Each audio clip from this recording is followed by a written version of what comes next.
Afternoon, Dumela, Sanbonani. Yeah, it's Saturday, so we're going to try and keep it light, buzzing, moving along quickly. I want to give us a brief input on regionalism, industrialization, and really a feminist analysis on how women participate in industrialization, how women participate in globalization.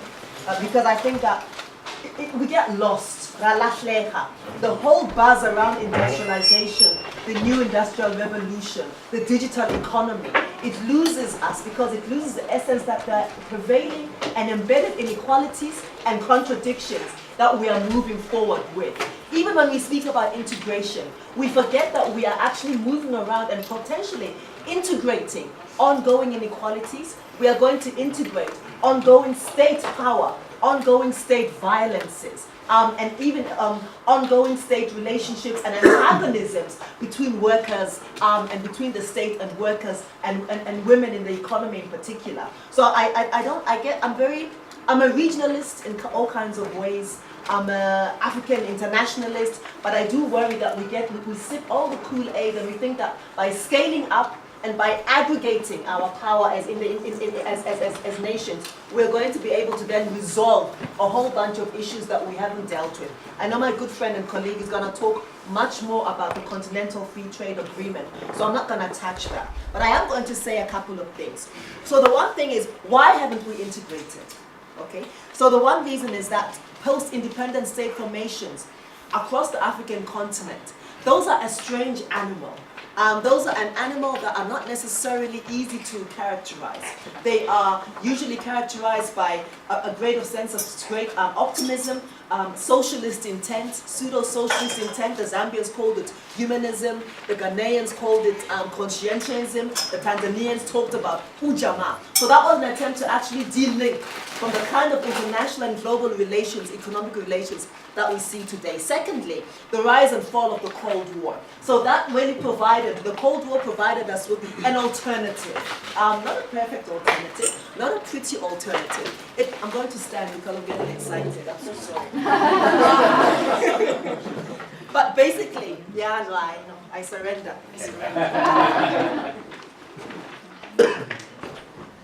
So it really, it gave us the opportunity to then think about what sort of a world, a bipolar world, could we have? And this is, bipolar economics as well. And that was the second thing. So the fall of the Cold War, and the fall of the Soviet Union, the rise of these new capitalist states, South Africa being one of them, and states that have transformed quickly into and been integrated into this new industrial complex, have given us another contradiction to deal with. Thirdly, another reason as well that it's difficult for countries within the continent to often think about integration in meaningful ways is that we have contending forms of governance and different ideas of what rights and sovereignty actually mean. Who is actually willing to integrate sovereignties? And what does it mean to be sovereign? That's the other thing. Economically sovereign, politically sovereign, and so forth. The next is that we often politicize justice. So, for example, politicization of justice instruments. You'd be amazed that, of course, the ICC and the industrial complex are actually in strong coalescence. In order to be a signatory at the ICC, you must agree to cede a lot of international relations. You have to agree to a few very specific economic trade agreements and bilateral agreements. So this actually means that we are politicizing what should be justice instruments, and we are turning them into bartering instruments for our economic models. So it's very complex, right?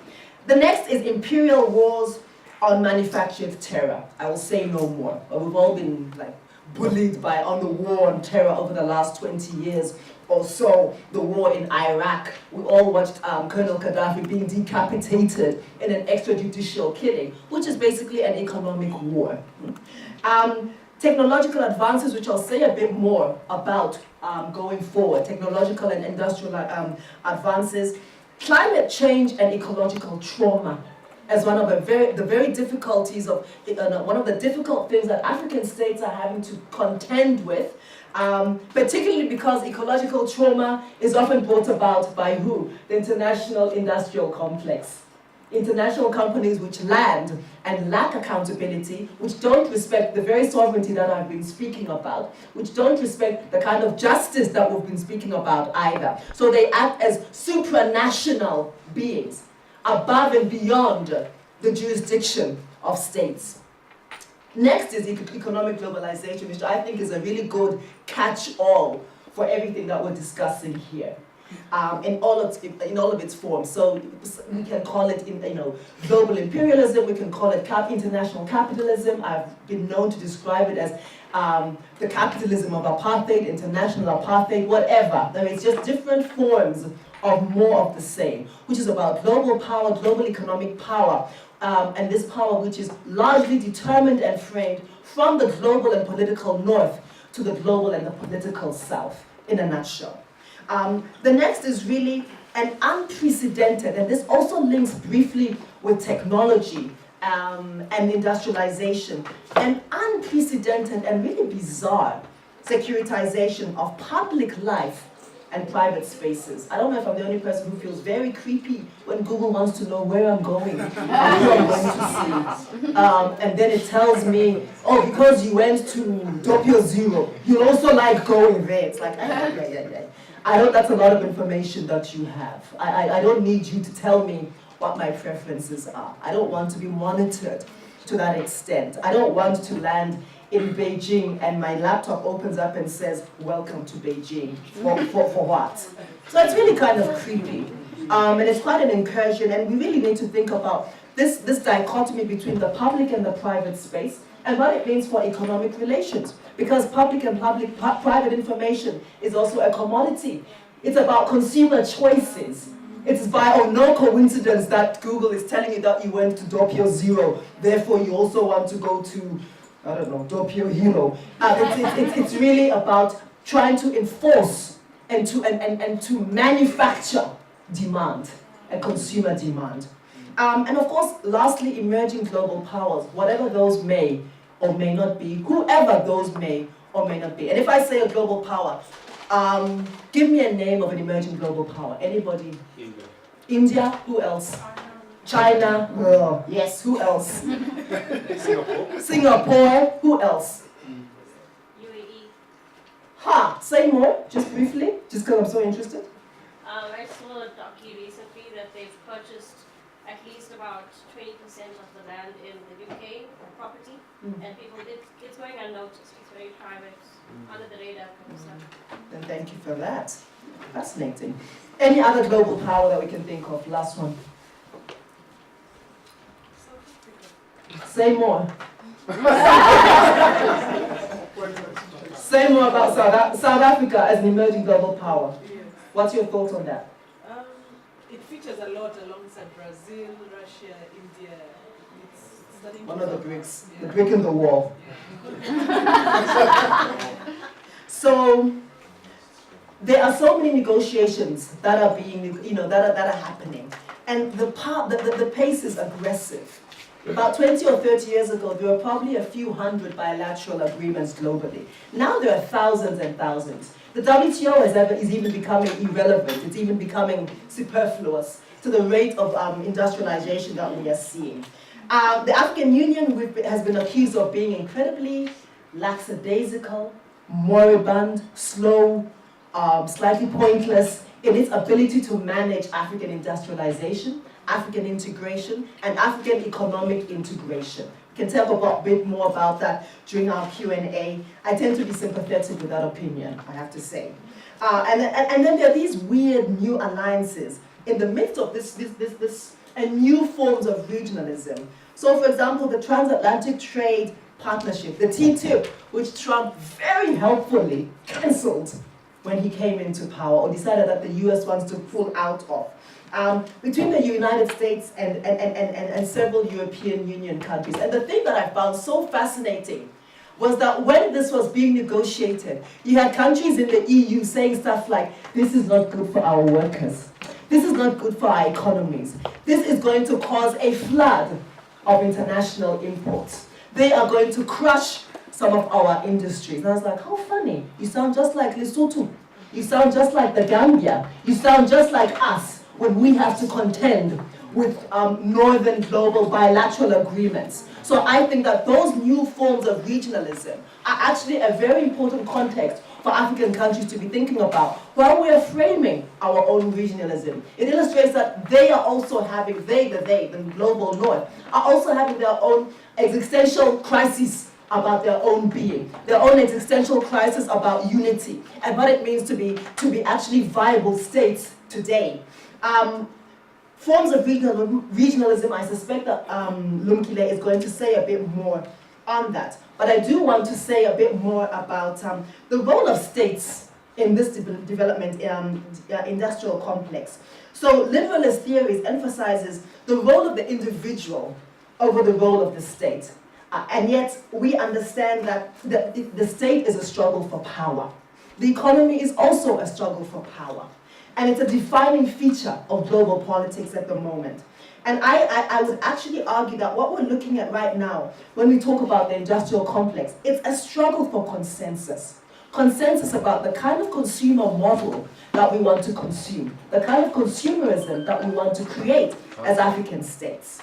And feminist critiques of that address economic inequality inherent to this free trade agenda that we've all been imbibing agree that it disproportionately affects women. So when we speak about male-centered macroeconomic indicators such as the GNP, the GDP, ZUNAID, which undervalue the work of women, it also illustrates that we are not dealing with the fact that the industrial complex has a population of surplus labor which is unpaid or lowly paid, which is intangible in many respects, which is underrepresented and underprotected, and that it thrives on the work of women. And I would actually present a case that would suggest that women's labor today is very equivalent to the kind of industrial complex which propped up the transatlantic human trafficking of the 16th to the 19th century. I would make that proposition.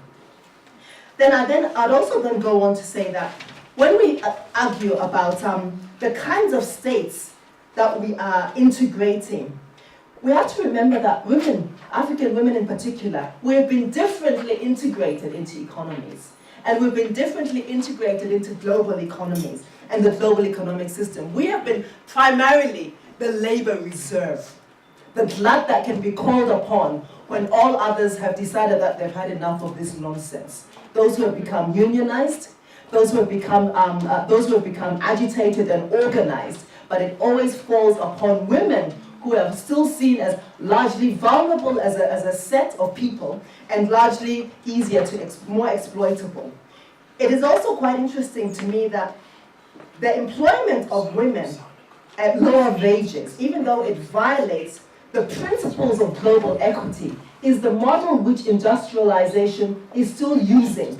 And even when we speak about women's vulnerabilities, including their reproductive capabilities, their ability to reproduce in terms of skills and technical capacity, we don't talk about the fact that this then is one of the models that states have continued to use even when they speak of regional integration. They don't speak about the fact that we're reintegrating existing power inequality, existing imbalances of benefit, and existing redistributive deficits as well. So this whole idea of trickle down, if we integrate that and say, okay, we as SADC are going to become a SADC union, we're going to become a jurisdictional state, similar to the European Union, for example.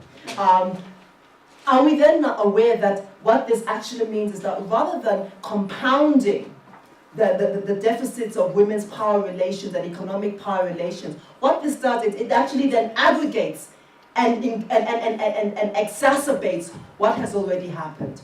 What has already happened is that states, thank you, 20 minutes, I heard you. What has already happened is that states, in my opinion, have been combative towards women. And in building economies of scale, they have chosen to remain combative and not only that, exclusionary in the way that they treat women. Countries usually shift from shift more easily if they are able to do and grow their economies based on existing capabilities.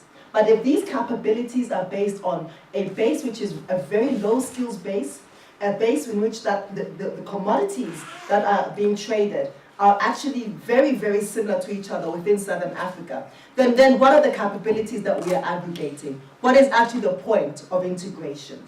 I'd also like to then make a case which suggests that when we speak about globalization, we'll just sprint through this a bit. Feminist theory is very helpful because it talks about technology in addition to gender structures and gender stereotyping. This suggests that when we speak about technology and industrialization, it's actually a monopoly of power.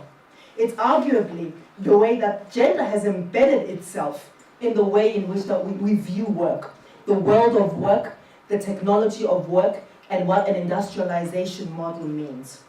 Often cases, our definition of becoming industrialized is linked to patriarchal institutions such as the military, such as medicine, and I don't say medicine because medicine is a man's event, but because the power of pharmaceutical companies and the value addition, the value chain between the women with the knowledge and the industrial complex, the pharmaceutical industrial complex who exploits the knowledge is largely masculinized.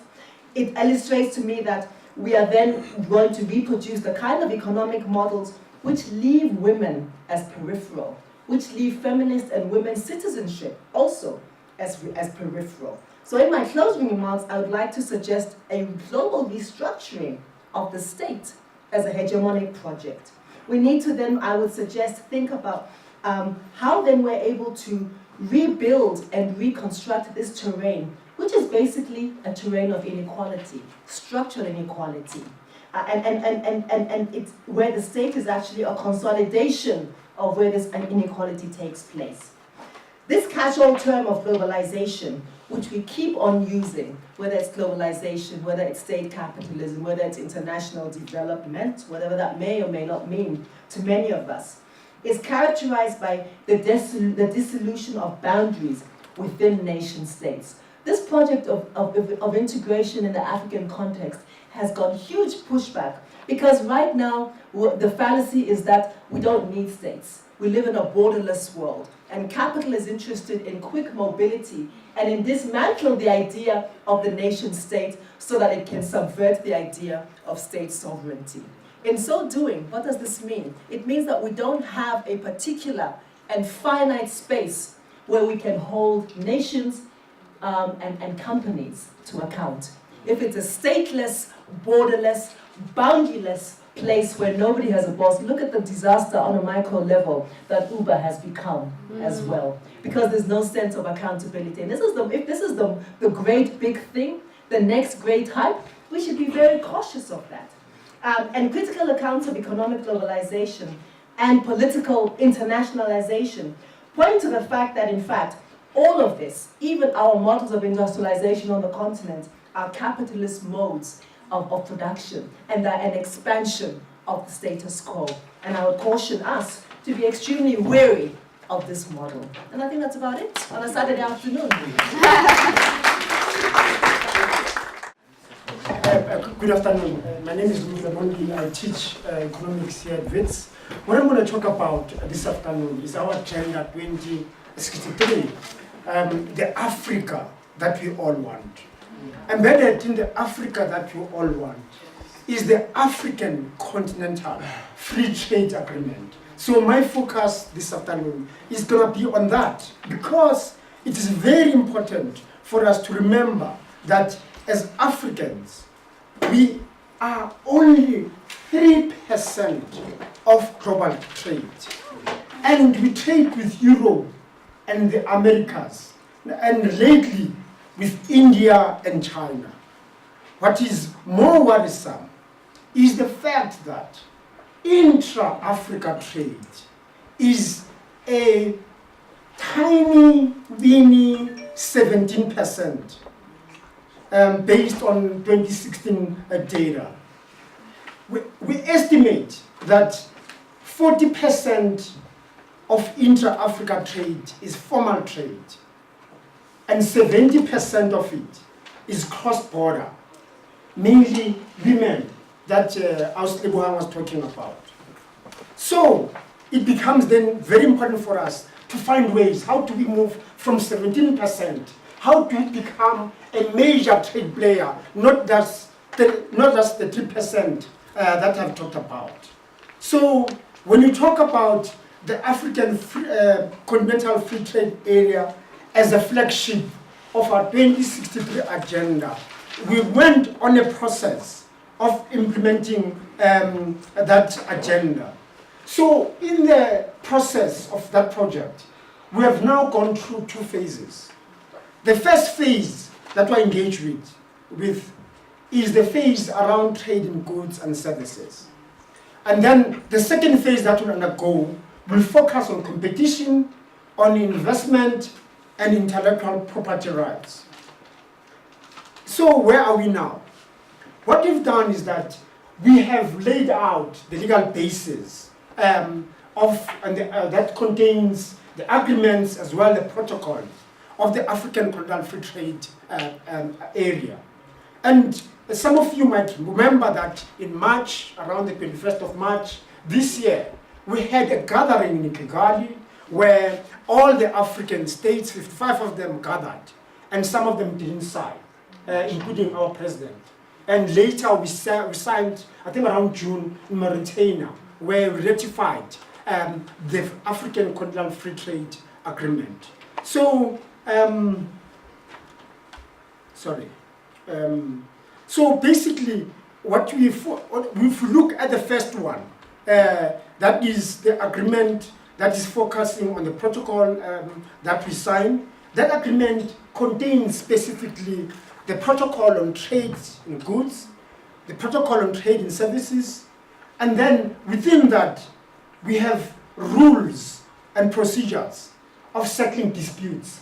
Because in the first phase, as I said to you, the first phase is goods and services. I think once you've understood and integrated, then we can talk about the IPs and other stuff.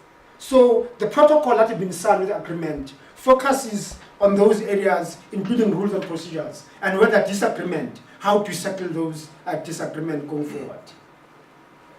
So in that agreement, which was signed in Kigali and later in Mauritania, basically what it contains, there are about 6 annexures to the agreement. One talks to a schedule of tariffs and concessions. The second one talks about the rules of origin. Third one about customs cooperation and mutual administrative assistance. Fourth, trade facilitation. Fifth, NTBs, non-tariff barriers. And lastly, technical barriers to trade. So it's a very extensive document. I haven't laid my hand on it. I need to weigh in into the DTI or the Foreign Affairs, because both departments contain the agreement. So I hope they can make it public so that we can peruse through and learn, because I think for us who are teaching, it's going to be a very critical document for us to introduce the course so that we can start teaching, so that all of you guys who are interested to see yourselves as Africans, unlike Lebohang, who's arguing about nation states, some of us argue maybe we can see ourselves bigger than just nation state, becoming an African state. Yes. And that's what we're pushing. So that identity of Africanness, not of South Africanness or Zimbabweanness, but Africanness. That's the agenda that we're driving.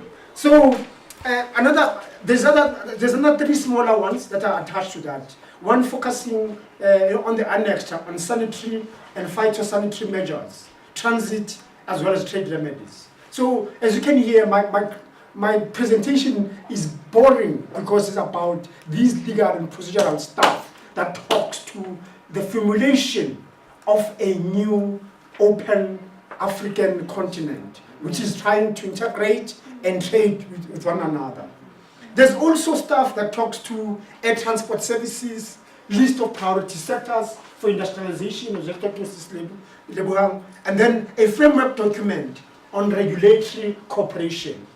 When someone comes, someone's going to talk a lot about the regulatory issue, specifically talking about industrialization and competition, because those are quite pivotal going forward. As I've explained to you, those in our agreement that we've signed, those will come later. because we think we must integrate, and then once you understand and integrated, then the competition issues, the IP, or intellectual property right issues, can then be integrated. But I'm sure someone is going to come in and really press the urgency of us having competition, because we know that the South African retail and the banking sector is trying to dominate the African continent. It can't be right. We need competition, because competition leads to lower cost for consumers. So let me not say what someone's going to say, but I'm sure he'll talk to us more about that. Key provisions of the agreement, what do they say?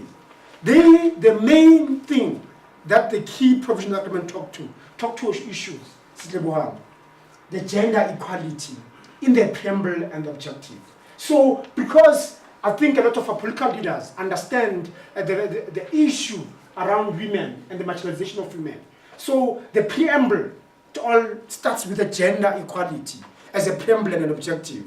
And then it talks to the continental preferences, and then the waivers, which in fact will be on a case-by-case basis. So do you have a provision for waiving? If one country says, no, what, I'm not ready on this to let it float freely, I need some protection, then we in the agreement, we contain a clause that allows a country to put its case on a case-by-case basis. Entry into force.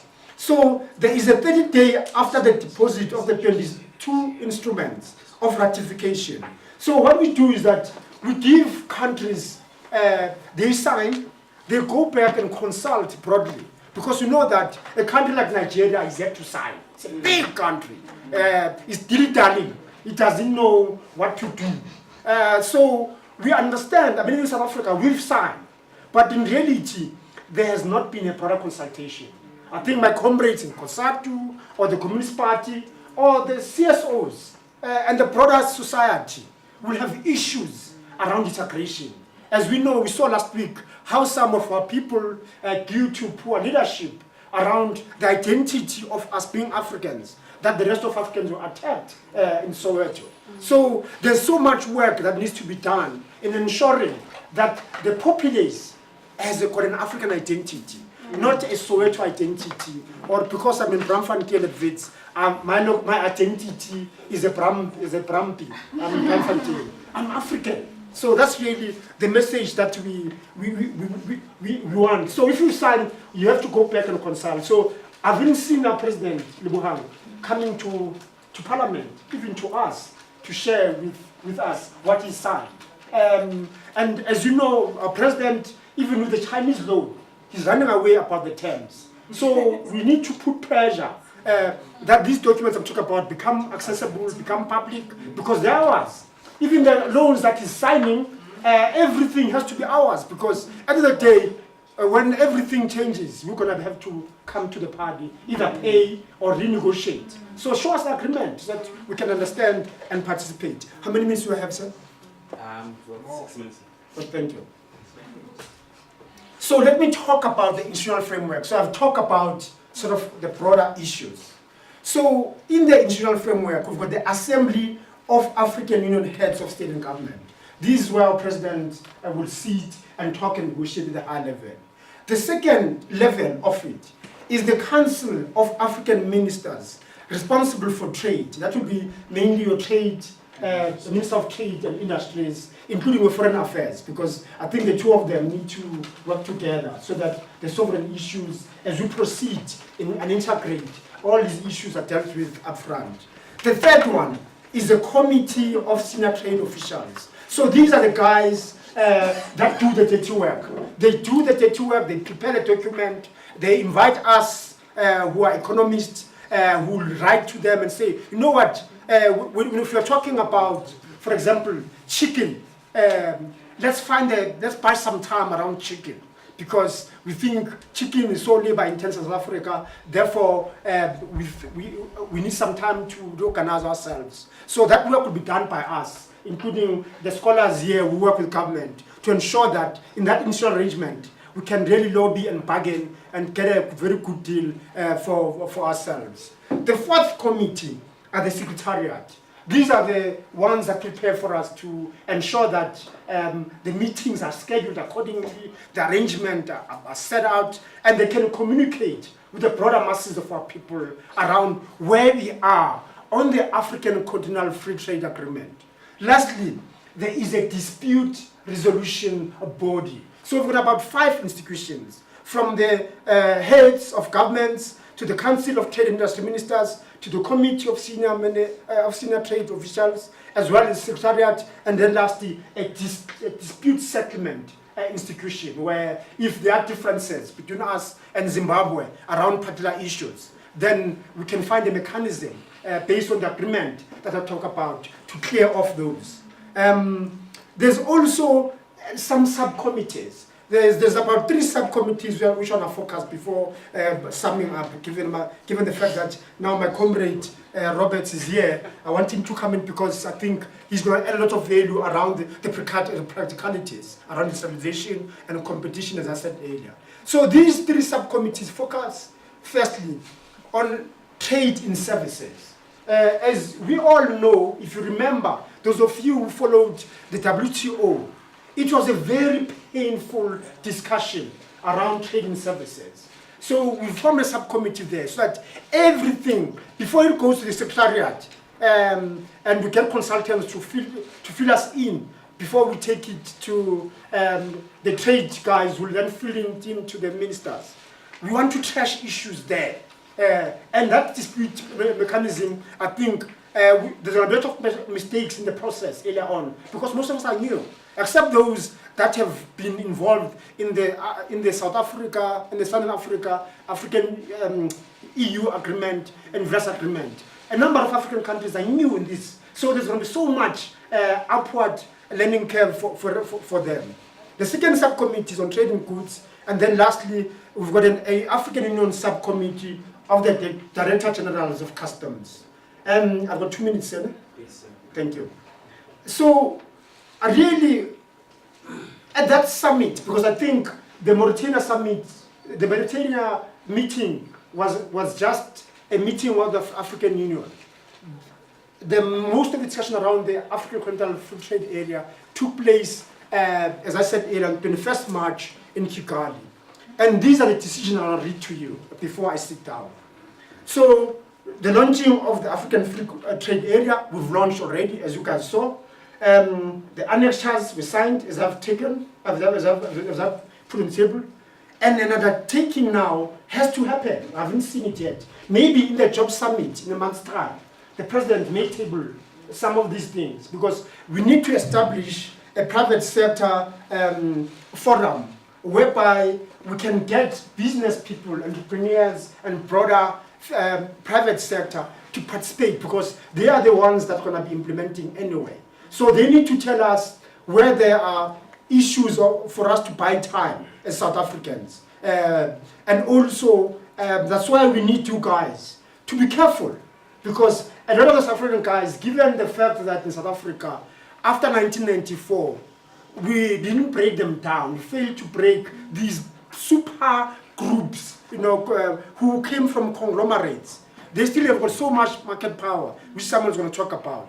So if you go to the trade area, we need to ensure that that market power now has been broken down. So we're going to need you guys to work very, very hard on competition issues, to say, you know what, on banking, there is no way South Africa must break them down before it comes in, because we're going to dominate the whole. And when a player dominates, high cost to broader economy, broader society. That's 2 points there. I'm going to take up just 30 seconds.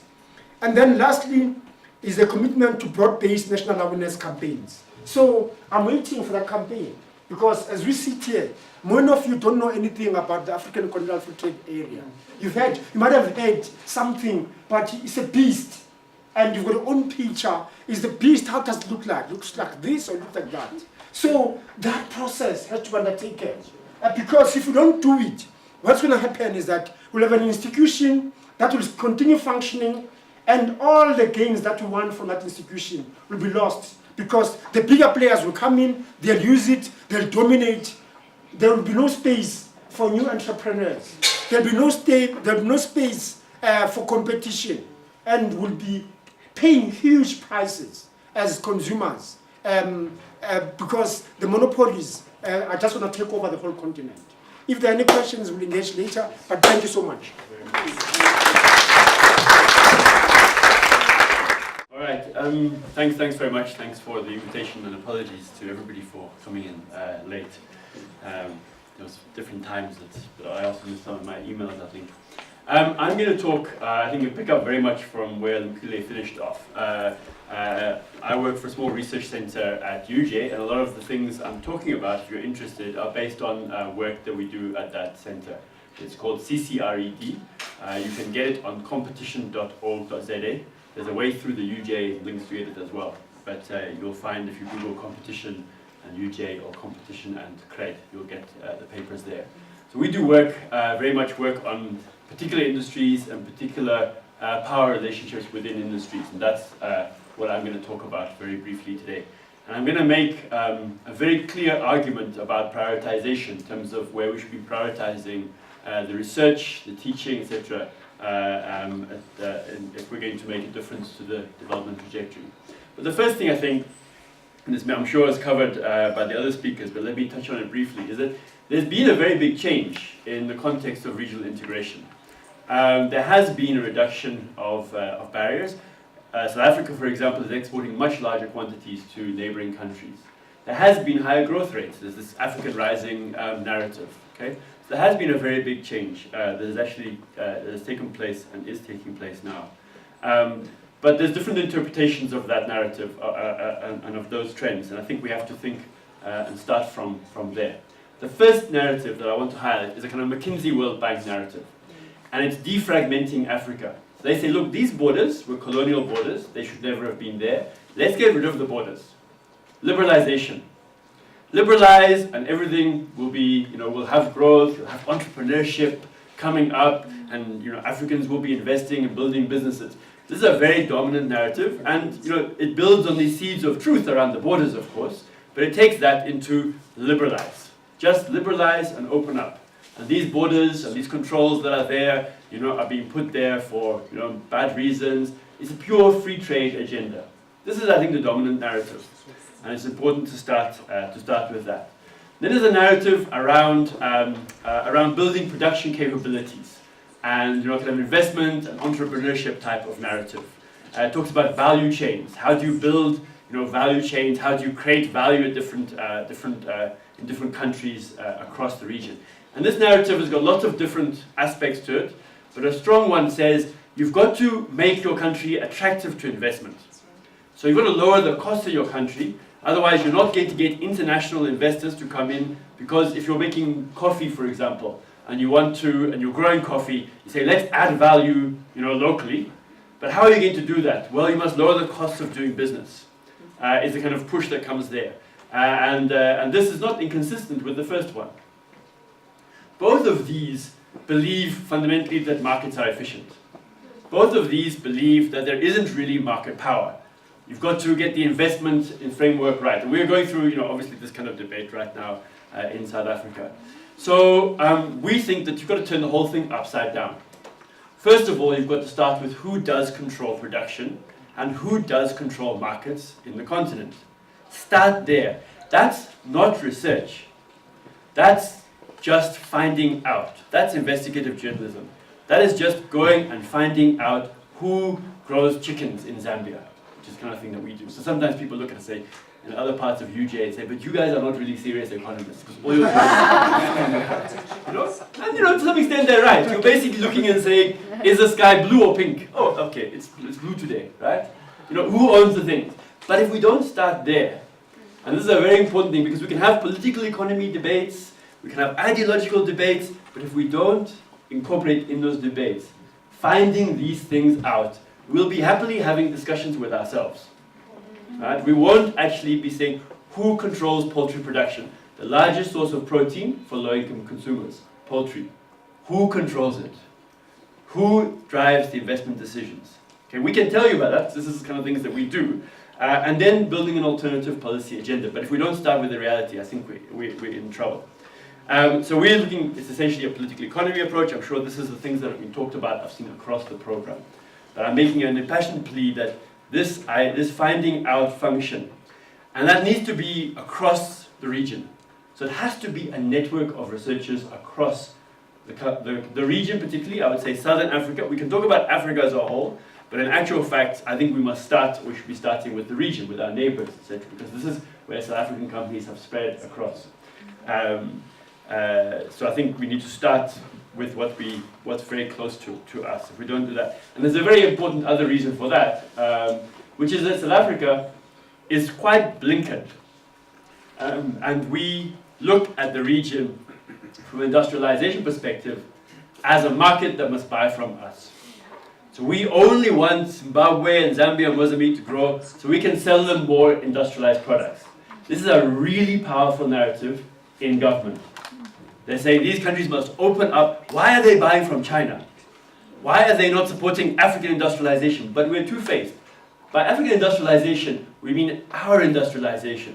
And we're saying that because things are so bad here, we are not able to invest and support infrastructure and balance growth in other countries because we need to grow first.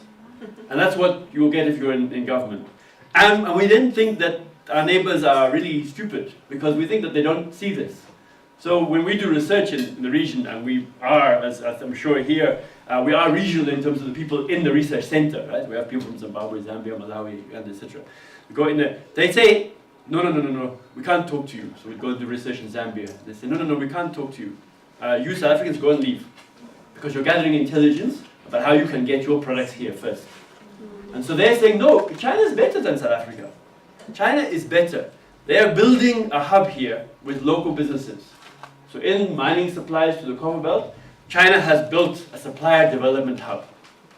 We are saying, why are you not buying our machinery? Please, you should be buying our machinery. You're not supporting African industrialization. The Chinese have come and said, here you go.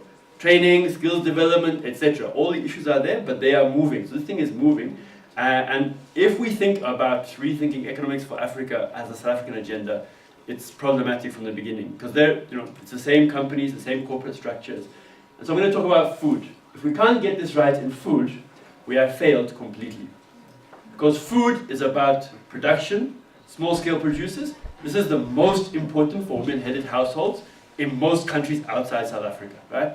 Small farmers are largely women. So if we're talking about a gendered agenda, then we must talk about food. And that's fundamental.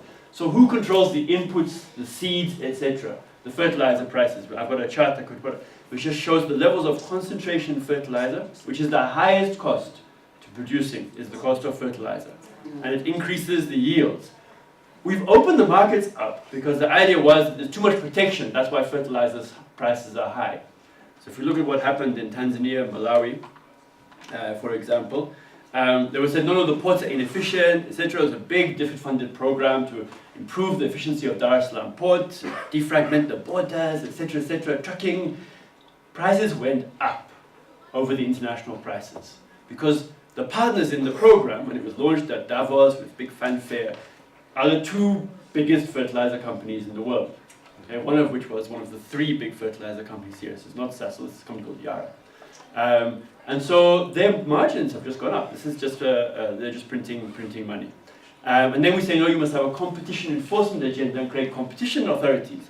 How are the competition authority in Zambia or Tanzania going to enforce against a global cartel? Right? It's not going to happen. It's not going to happen. We pretty much managed a little bit to enforce against the South African fertilizer cartel. So I worked at the commission at the time, Competition Commission, and Sasol paid a 250 million rand fine, and it colluded with Omnia and Yara. Yara is the largest fertilizer producer, pretty much. It's Scandinavian owned, but it's a big multinational. And it's the biggest producer in Tanzania and in Kenya. But it exports into those countries. It doesn't produce there. We are, as a continent, we are importers of fertilizer. Sasol paid a 250 million rand fine. Omnia paid a 30 million rand fine yesterday. They waited for 5 years and paid a 30 million rand fine. And this was a cartel of 3 producers, and it was a cartel of the whole region. They didn't say, we're only going to collude here and not in Lesotho. I mean, it doesn't make any sense.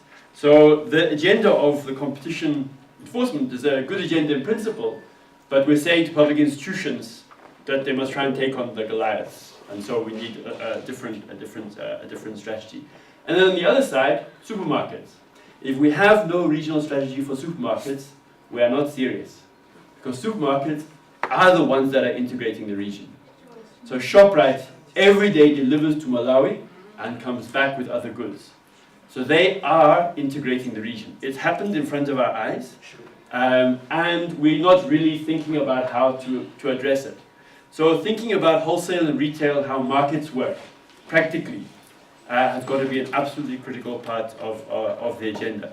But we're also not willing, as South Africans, to learn from other countries in Africa. We want to go and see South Korea, or, because Namibia has a code of conduct for supermarkets today. And they're saying to South African supermarkets, who they see as the neo-colonial, essentially investors, if you like, they're saying you must procure X percentage from local suppliers in Namibia. And they have enforced it. It's happening. We've interviewed the supermarkets and they said, we're working with local suppliers in Namibia. We said, did you want to do it? Well, of course they didn't want to do it. But when they were forced to do it, they did. So, and Ethiopia has a whole set of interventions around industrial policy. Well, you can't be a foreign participant in Ethiopia in retail at all. There just aren't any, as in telecoms and banking, so they don't play. But other countries have got strategies that we can learn from. So in terms of this learning process, we also believe that this network of building knowledge must be involving partnerships, and ultimately must involve agenda around which social movements can participate, an agenda of demands around the code of conduct for supermarkets, etc. So there must be a building of social movements that comes into that. You'll see some of the things I can talk about this a lot more, of course, but as you could tell. But I'm going to stop there, and hopefully that was useful input.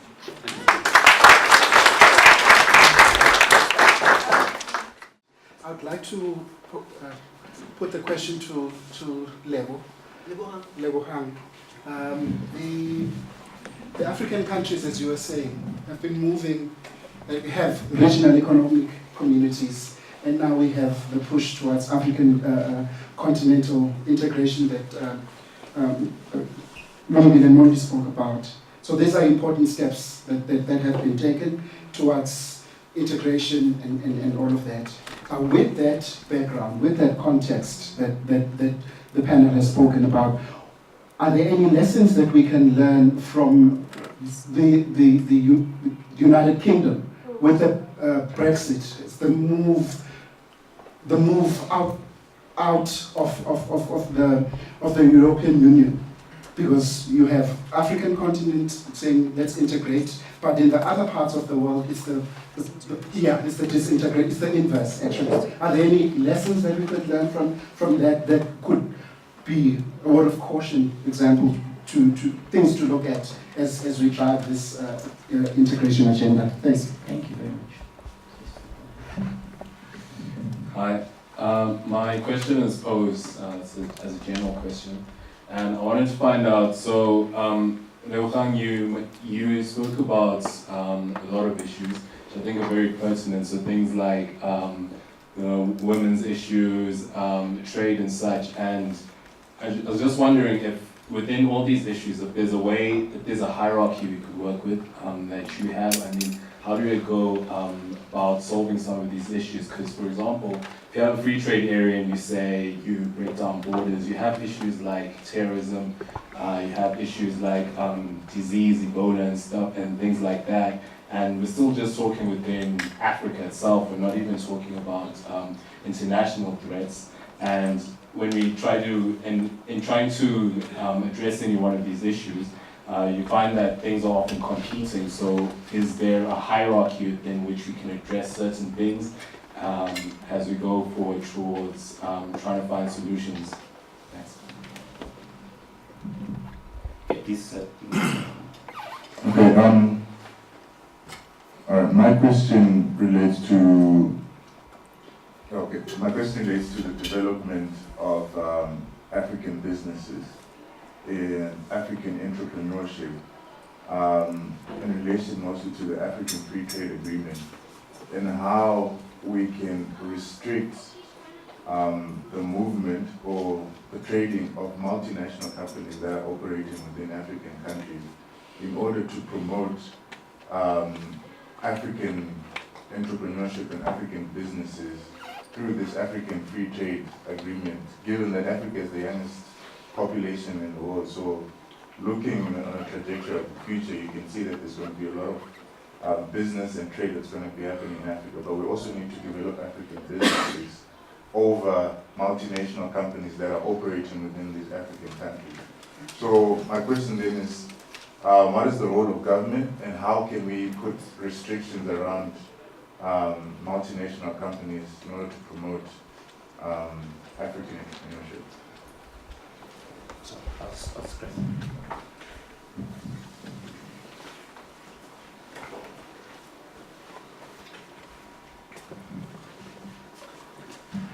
I have two questions, one on the Continental Free Trade Area. When we consider the discussions we've been having yesterday and today on inequality, I just want to get a sense of what kind of things have been built in to combat some of the inequalities that have been perpetuated historically. Are there any new conceptualizations of how our different states will interact with capital and ensure that the gains come to the citizens? And then the second question, again, when I was preparing for this meeting, I realized there are now new voices, and this is to all the panelists. So when you look at our current demographics on the continent, we see our population as a potential advantage, as a demographic dividend. But then there are also now new voices calling for controlled populations, like asking us now not to populate anymore. So maybe some perspectives on that.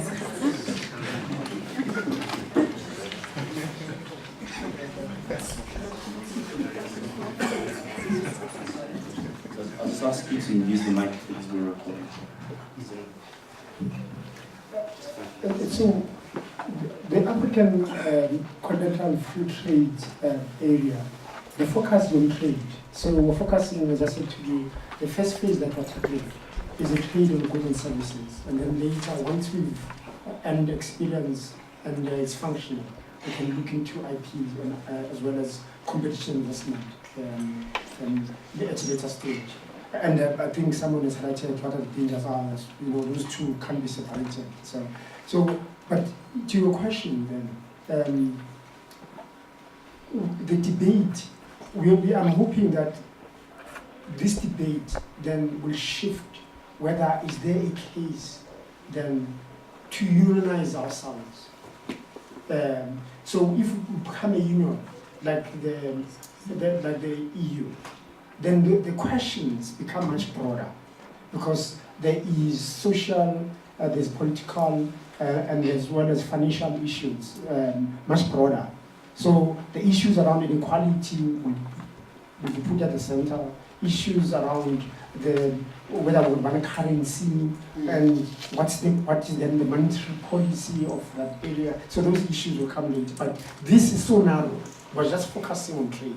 So those are the issues. We're hoping within the African Union, there are areas that people are tackling.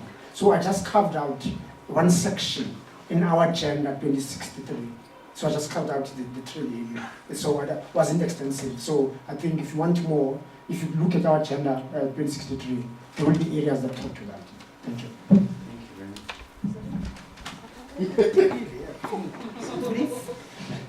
So, Rex versus regionalism versus Brexit.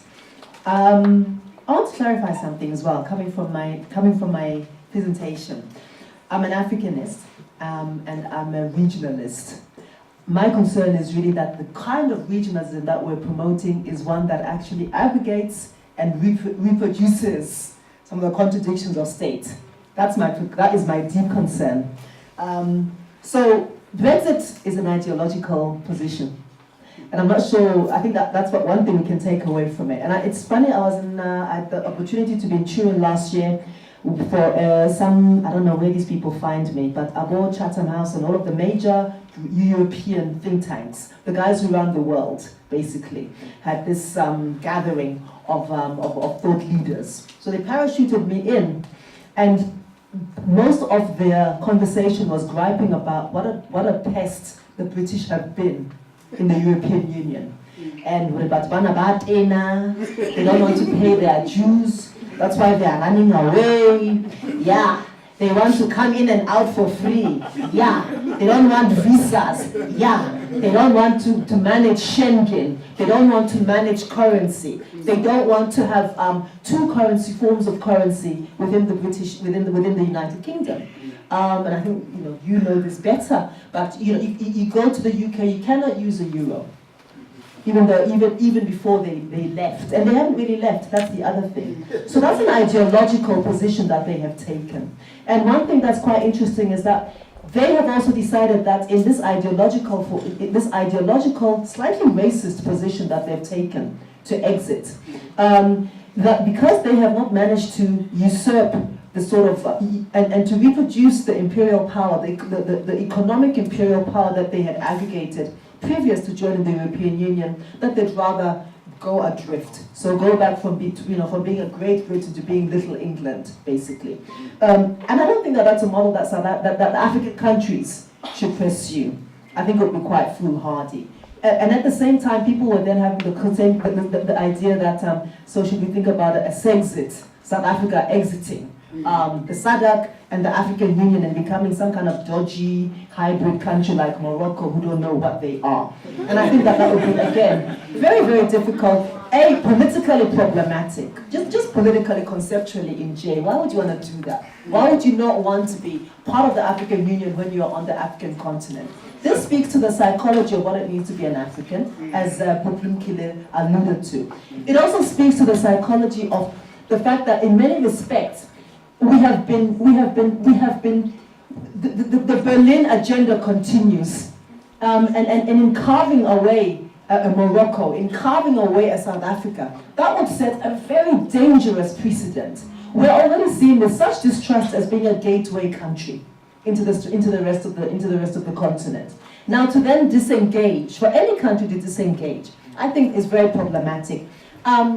Abutulumkile and Simon have already spoken so eloquently about the reasons which, the ways in which industrialization can be quite useful, and an African-centered model of industrialization. I'm not as optimistic as my colleague Lumkile about the CFTA. I have similar critiques about the CFTA as I have had for many years around other forms of free trade. The WTO, exactly. We are behind in many regards. We're supposed to be having, Europe has a euro. We should have had the Afro a long time ago. We should have, yes, 2018, our deadline, according to the SADC and the African Union. We should have had the Afro or whatever by now. We are late. And I think it goes back to my original contention, which is that we don't want to aggregate our sovereignties. It's not who's going to give up the rand, who's going to give up the shilling, who's going to surrender the naira. And the technical work of African regionalism is extremely painful. It's agony. I've sat in one or two hideous meetings in Addis. You don't want to be there, and you don't want to be those people. It's hideous.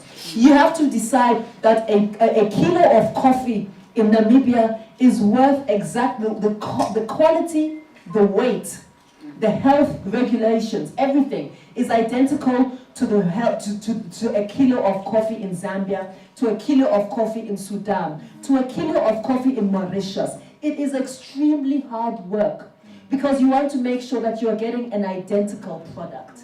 That's the work that very few people want to do. We want to all wear dashikis, hey, Africa unite. But nobody actually wants to do the proper technical work of doing it. I am an Africanist to my death, to my grave, quite possibly beyond. However, it is hard work.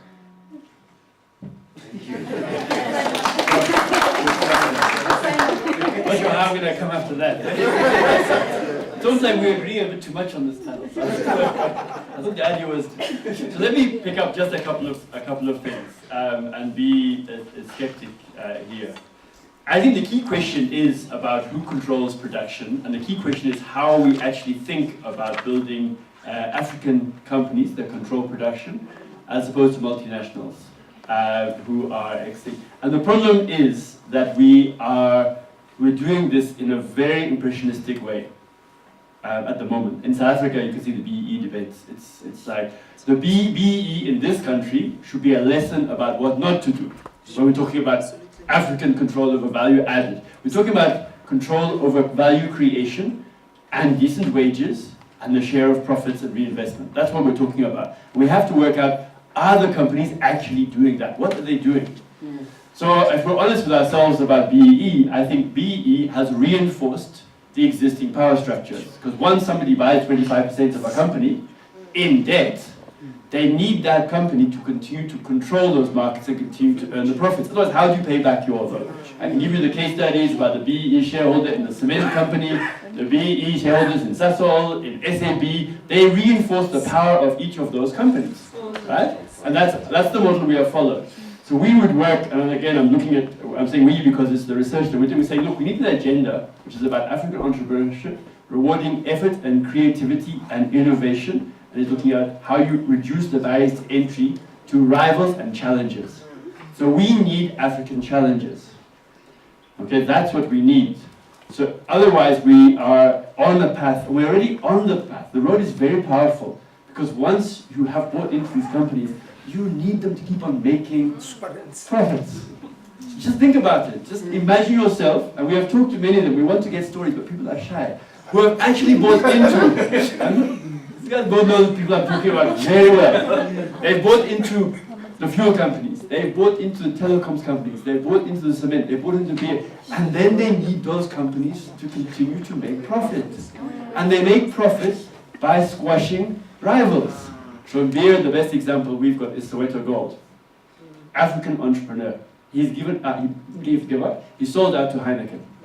So Soweto Gold was brewed in Soweto. And it's so we need to be thinking about it as that. So this is a hard thing to do.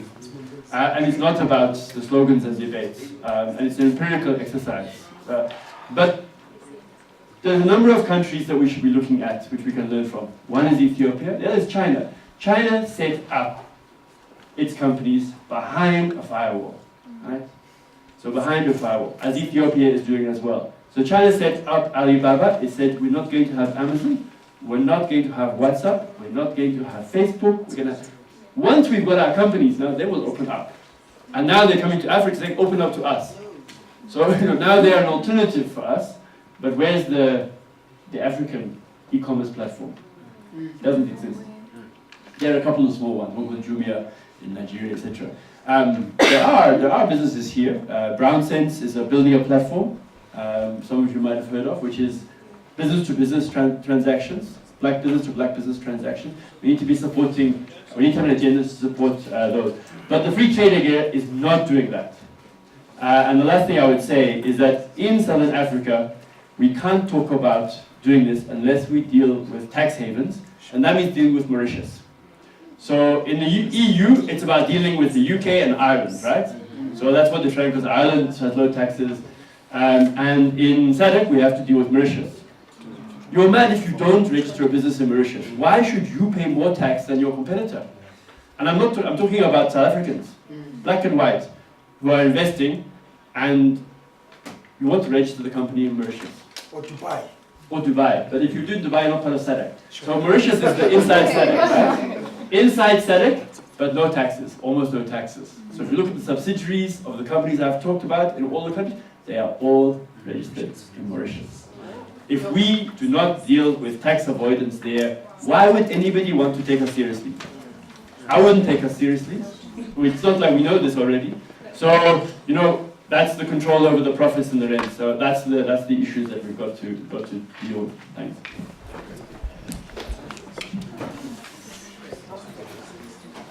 So the brothers in the red. Okay, you're right. Okay, Lukanye brother in the green.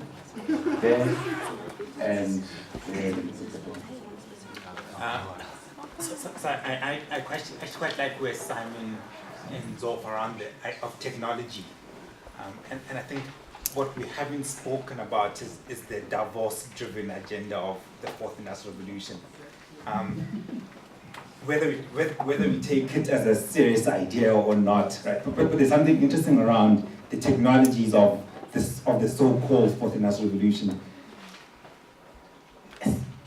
especially around the ownership of the technologies and the things we do on top of these technologies. So when we then talk about development of the continent and integration, are we thinking about integrating the technology, say, of an Uber that is housed and owned in Ireland or the Netherlands, right? And so when we move into the so-called Fourth Industrial Revolution, there is this question around the technologies that exist, whether it's AI, whether it's additive manufacturing, whether it's advanced robotics. There are questions that we need to have around, both from the research part of it, the research that's going into the algorithms, but also the actual algorithm and the technology itself. Whether we're doing enough work as a continent, as a country initially, but as a continent as a whole, in one, owning these things and controlling how we use and utilize these technologies as well.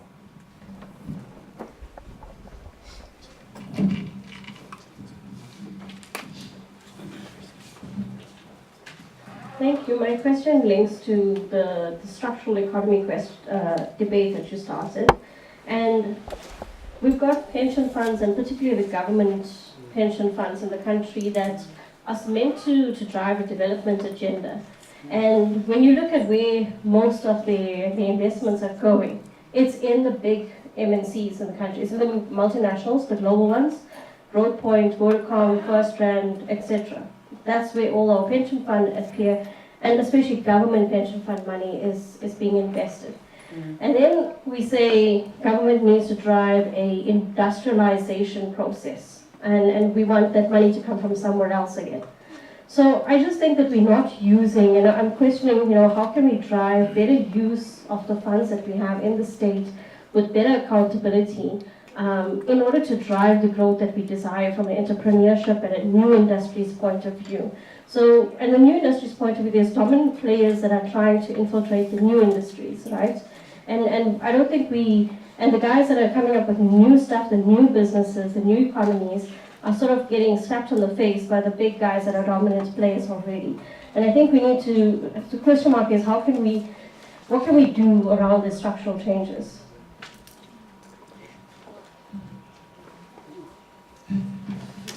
Good afternoon, everyone.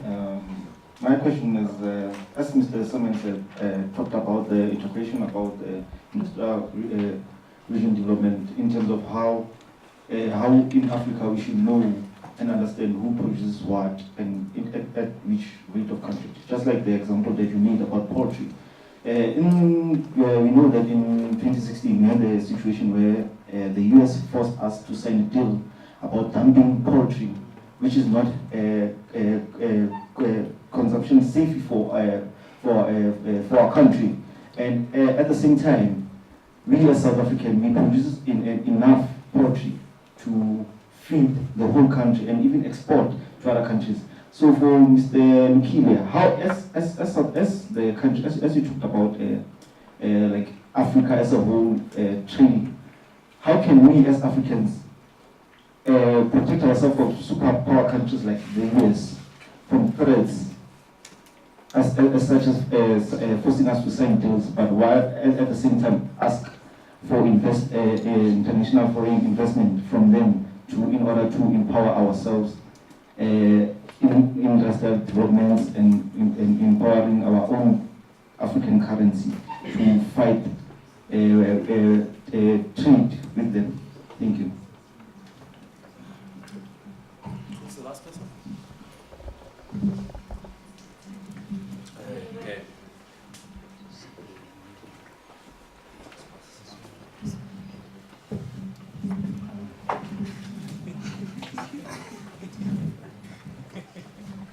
Afternoon, everyone. My name is Bono. I'm from the Northwest University. My question is, with the African Free Trade Area, what's going to happen with countries that have agreements with other countries within different regions? Will those I was asking, will those agreements be squashed, or will the free trade work around them? And also, it's another comment in terms of the BEE. I think the BEE, when it was established, it was focused way too much on people, black people especially, being part of shareholders instead of actually creating new businesses, not buying into existing ones. If we had focused on actually making new businesses that black people owned, it will be much more easier for people, especially black people, to actually own and not be bullied around by existing powerhouses within the nation, and makes it easier for those powerhouses not to bully our black business owners.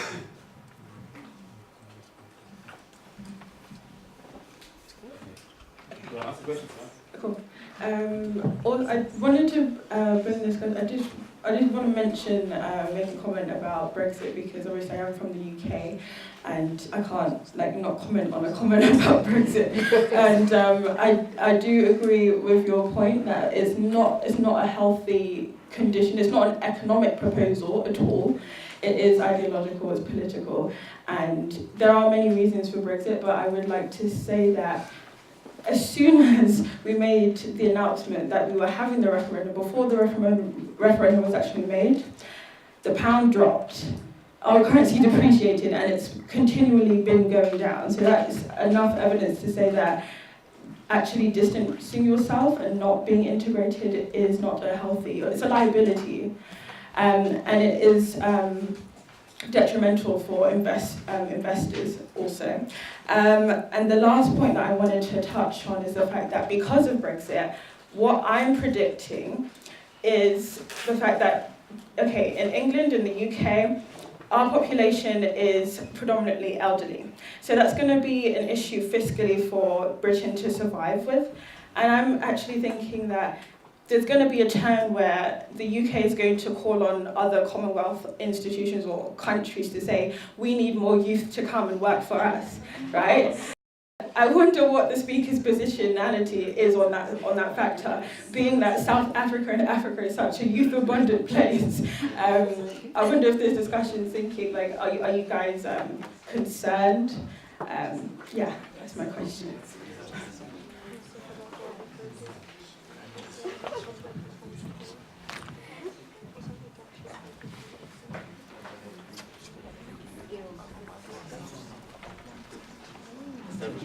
Okay. We already focused about Brexit, so we can.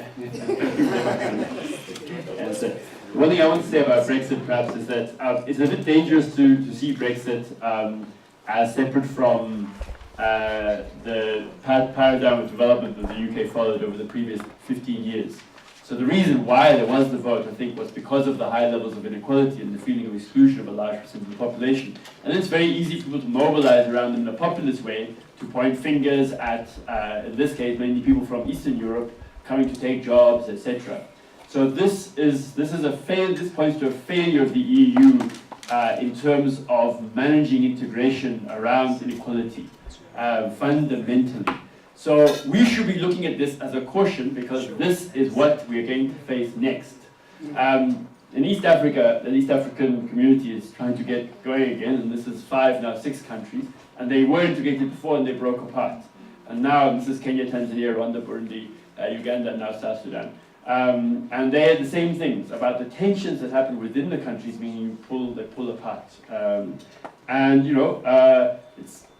It's important to remember that a number of progressive changes happened after large numbers of people died in war. So we were reminded at this inequality conference a bit earlier this week that the national health system in the UK was set up in 1942, in the middle of the war. So we don't want to have that kind of level of conflict. It does point to what you need to achieve to get social solidarity. It's a huge effort of mobilization to get that level of social solidarity.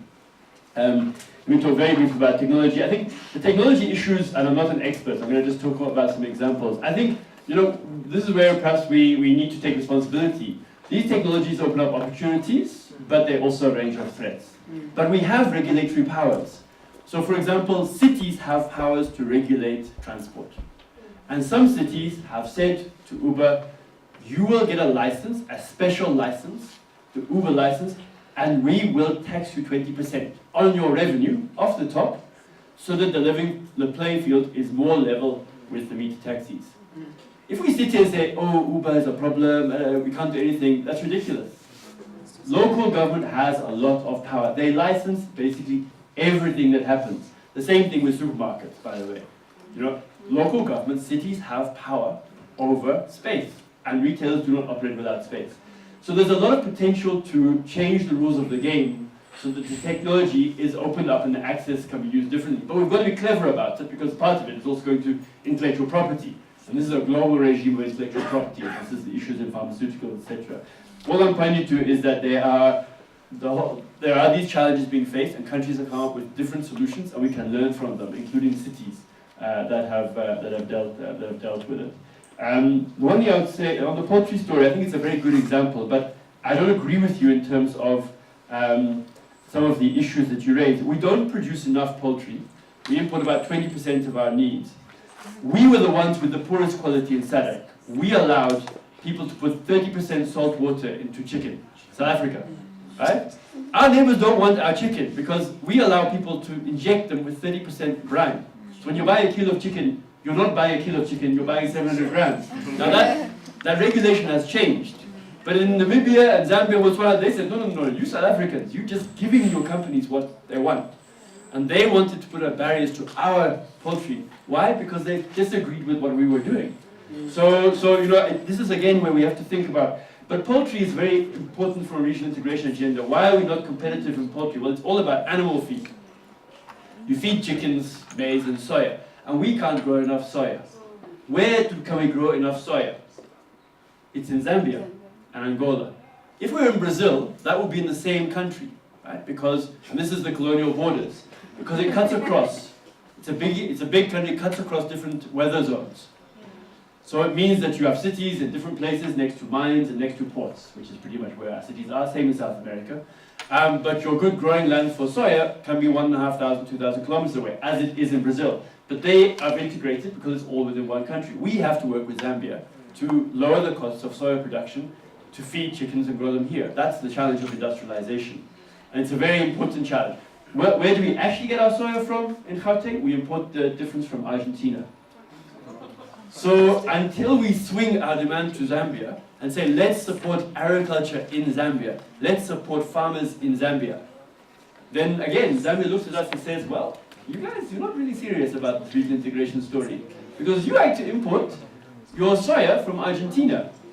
And that's obviously a whole set of links, because you need the investments in the farmers, the infrastructure, you need to align your phytosanitary regulations. You know, we have to. So Zambia, Botswana, Zimbabwe, and South Africa need to align the restrictions so that they're the same. Otherwise, it's easier to import through Durban and bring it up here and feed the chickens in Harrisburg, which is what happened, as a matter of fact. So that half of our soya is imported, pretty much, right? So we have to again think about how we break down the value creation in the value chain. So we stop there. Thank you. Awesome. So, having to pick up on where Simon was, which is a lot of the difficulties of what regionalism means, and that hard work, that sweaty work that most, that most of us don't really want to do. The whole idea of what mechanization means, what digitization means, what digital economics means as part of driving the fourth industrial revolution, I find extremely slightly worrying, as exciting as it is worrying. So what does it, the African Development Bank has experimented with different models. They've told us that we need to industrialize. They've told us that we need to de-industrialize. They've told us again now that we need to industrialize. And I think that the young man who talked about the Davos model, I think you've hit it on the head. It's very problematic and I think slightly dodgy for this to kind of come from some place somewhere else that isn't on the continent, and which isn't really the result of the kind of research and development work, the industrial policy that we need to be developing, and the aggregated economics that we need to be thinking about. I've written a bit about the CFTA, and the difficulty that I have with the CFTA versus the RECs is that even the RECs don't function very well. Firstly, many people, many countries are members of more than one REC.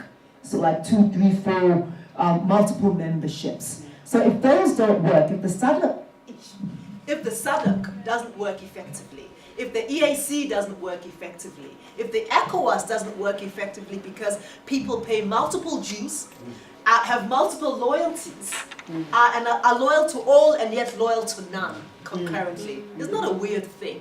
So these sort of phytosanitary issues that Simon is mentioning, how do we resolve them if we don't even know which economic community we belong to? Secondly, what does the fourth industrial revolution tell us about the future of work and the nature of work? Work is going to change in the next 20 to 30 years. I'm not excited about the idea of robots telling me what to do. Every time I go to Europe or the UK in particular and go to, I don't know, Sainsbury's or whatever, I try to avoid those self-service counters because that means 4 people have lost a job. There's no problem with Usisi who's saying, hey, Sisi, plastic in a bad mood, it's fine. Let her pay for her children's school fees. Let her have a job that a robot does not need. The whole idea of mechanization for the sake of it as a proxy for human progress, which is actually denuding us and denuding our skills base, I don't think is quite the one that we need to pursue. And I didn't answer this young man's question about what are the big things, like how do we, what's the hierarchy? What are the things that we need to do? The one is to shift our education system and to move away from the idea that academics, with all due respect to all of us here, but that only an academic track is the way to go. So technical, kind of like different forms of different knowledge bases and epistemologies that we. Why are you all clapping when you're all academics?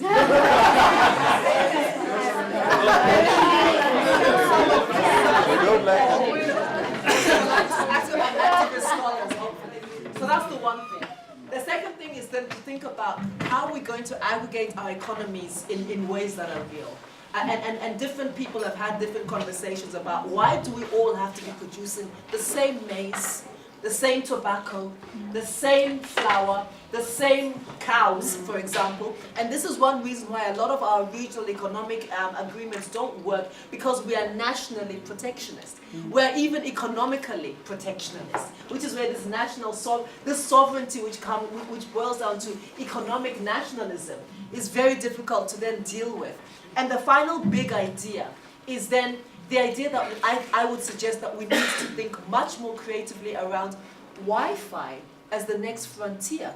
Access to information easily, quickly, data must fall as the next big idea. Because this is what will enable a young person who is in a rural area or who is in a city or who is in who cannot reach a library, who can't stay at Wits late studying, to access digital libraries. And to then begin to think about virtual library spaces. We can do this. It's really not difficult. A lot of institutions are already practicing copyleft, open networks, open information. Why can we not do that? Because we need to think about ways in which we can make information, research much more available to much more people, much more quickly across the region. And then we'll be thinking about real forms of regionalism. And then we can wear our dashikis and be like, yeah, we are uniting a bit. I'll be quick. So on the, Africa, as I said earlier, we only trade about 3% with the rest of the world. So us being one of the biggest continents in the whole world, only 3%. So those economic partnership agreements or relations that individual countries have won't be affected by this, because that's part of that 3%. So what we're talking about here, we're talking about intra-Africa trade of 17%, which is very minuscule. We're saying that there's a potential. And we know that at the moment, what we're trading amongst ourselves, only about 46% of the goods, so that's 17%, is manufactured goods. So the rest of it is just commodities. So there's a potential for industrialization, or what we call value-added services, onto what you manufacture. So this is a huge potential. On the use of mobilizing savings, talking about the government pension fund or the KIC, etc. This remains a very difficult discussion to have because South Africans, the liberation movements, in fact, or even any party that sort of will have an economic agenda to redress, all of them have no ideology about economic development. So what they do, they get into power, they'll do what someone was talking about.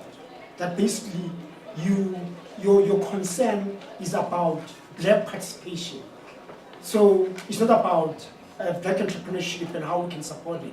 It's how the blacks participate. So what you do basically, blacks, all of them. I mean, just to lay my point. Before 2014 June, I worked for the Industrial Development Corporation.